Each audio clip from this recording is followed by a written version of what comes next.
தேர்வு எதிர்த்து இன்னைக்கு டெல்லி மட்டுமில்ல, நம்ம தமிழ்நாட்டிலேயும் மாணவர்கள்லாம் போராட்டம் பண்ணிட்டு இருக்காங்க. கிட்டத்தட்ட இந்த நீட் மறுதேர்வுல 20 பேர் தற்கொலை பண்ணிட்டாங்க. அப்ப அந்த தேர்வு வந்து ரத்து பண்ணுங்க, மத்திய கல்வி அமைச்சரான திரு தர்மேந்திர பிரதான பதவி விலக சொல்லுங்க அப்படின்னு டெல்லி ஜந்தர் மந்தர்ல அங்க உள்ள இளைஞர்கள் மட்டும் இல்லைங்க, பல்வேறு மாநிலங்கள்ல இருந்து அங்க போய் வசிக்கக்கூடிய இளைஞர்களும் படிக்கக்கூடிய இளைஞர்களும் அங்க போராட்டம் பண்ணிட்டு இருக்காங்க. அதுல பாருங்க, நம்ம காங்கிரஸ் நீட் தேர்வை கொண்டு வந்தது யாருன்னு கேட்டீங்கன்னா காங்கிரஸ் தான். சரிங்க, மாநில பட்டியலில் இருந்த கல்வியை யாருங்க பொதுப்பட்டியலுக்கு மாத்தினாங்க அப்படின்னு கேட்டீங்கன்னா நம்ம இந்திரா காந்தி அம்மாவுடைய ஆட்சி காலத்துல தான் அது மாத்தினாங்க. அப்படி எல்லாத்தையும் வந்து இந்த காங்கிரஸ் செய்துட்டு நம்ம பப்புஜி இல்ல, அதான் ராகுல்ஜிங்க போராட்டத்தில் போய் நான் இருக்குங்க நீ கவலைப்படாதீங்க அப்படின்னு மாணவர்களுக்கு ஆதரவா போய் நின்றுக்காப்புல தூக்கி போட்டு மிதிச்சிட்டாங்க.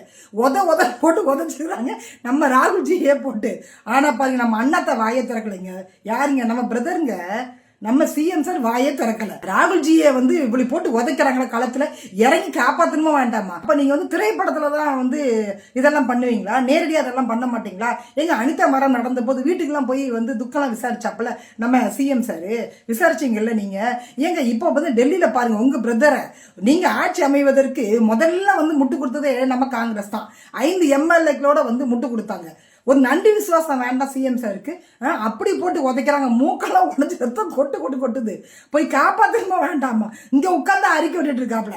என்னுடைய நெஞ்சத்துல குடியிருக்கக்கூடிய நண்பா நண்பீஸ் அப்படின்லாம் தேர்தல் பிரச்சாரத்துல பேசிட்டு இன்னைக்கு நண்பா நண்பிகளை டெல்லி மட்டும் இல்லைங்க, தமிழகத்திலே போட்டு உதைக்கிறாங்க. கொத்தா கைது பண்றாங்க. பெண்களுடைய பிரைவேட் பார்ட்ஸ்ல எல்லாம் கை வைக்கிறாங்க. லத்தியில ஆணியை வச்சுட்டு குத்துன்னு குத்துறாங்க. ஆனா நம்ம சிஎம் சார் வந்து கூலா ஒரு அறிக்கை மட்டும் கொடுத்துட்டு ஜனநாயகம் திரைப்படம் வரப்போகுது. பாவத்தை இந்த நேரத்திலேயே எப்படி இந்த மாதிரியான போராட்டத்தில் ஆரம்பிப்பாங்க? ஏங்க எவ்வளவு கஷ்டப்பட்டு ஜனநாயகம் பார்த்து ரிலீஸ் பண்ணா தூக்கிட்டு வந்துட்டாங்க, நீட் தேர்வு அது இதுன்னு தூக்கிட்டு வந்துட்டாங்க அப்படின்னு இப்ப சிஎம் சார் வந்து புலம்பிட்டு இருக்க போல இருக்குது. அதாவது நண்பா நண்பி யார் எப்படி போனாலும் பரவாயில்ல, ஜனநாயகம் திரைப்படம் ஓடுதா, நம்ம வெங்கட் நாராயணனுக்கு நாம ஏதாவது வந்து சம்பாதிச்சு கொடுக்குறோமா? அதுதான் இப்ப சிஎம் சாருக்கு பெரிய பிரச்சனையா இருக்குது. அதை தவிர்த்து இது இங்க அடிப்பட்டா என்ன செத்தா என்ன இருந்தா நமக்கு என்ன வந்துட்டு சொல்லுங்க, நாம தான் ஆட்சியை பிடிச்சாச்சுல.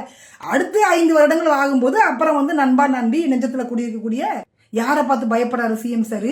நம்ம மோடியை பார்த்து பயப்படுறாப்புல. பாசிசம் பாயாசம்னு தேர்தல் பிரச்சாரத்துல பேசியாச்சு. சேர்ல உட்கார்ந்து போறதானங்க தெரியுது. பாயாசமும் நமக்கு தேவைப்படுது, பாசிசமும் நமக்கு தேவைப்படுது. அதெல்லாம் பகச்சுக்கிட்டுலாம் நீங்க அரசியல் பண்ண முடியாதுங்க. முதலமைச்சரா தொடர முடியாது அப்படின்றது அவருக்கு அப்புறம் தான் தெரிஞ்சிருக்குது. அதனாலதான் இது வரைக்கும் வாயை திறக்கவே இல்லை. வாயை திறந்து இப்ப பேசுங்களேன். இப்ப வீரதீர வசனங்கள்லாம் நீங்க பேசுங்க பார்ப்போம். மோடிக்கு எதிராக ஒரு அறிக்கை கொடுங்களேன் பார்ப்போம். நீங்க டிஎம்கே ஆட்சியில என்ன சொன்னீங்க?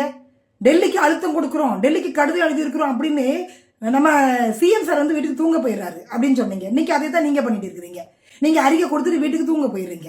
ஆனா பாருங்க, உங்க நண்பன் நண்பிகளை ரோட்ல போட்டு உதச்சிட்டு இருக்கிறாங்க.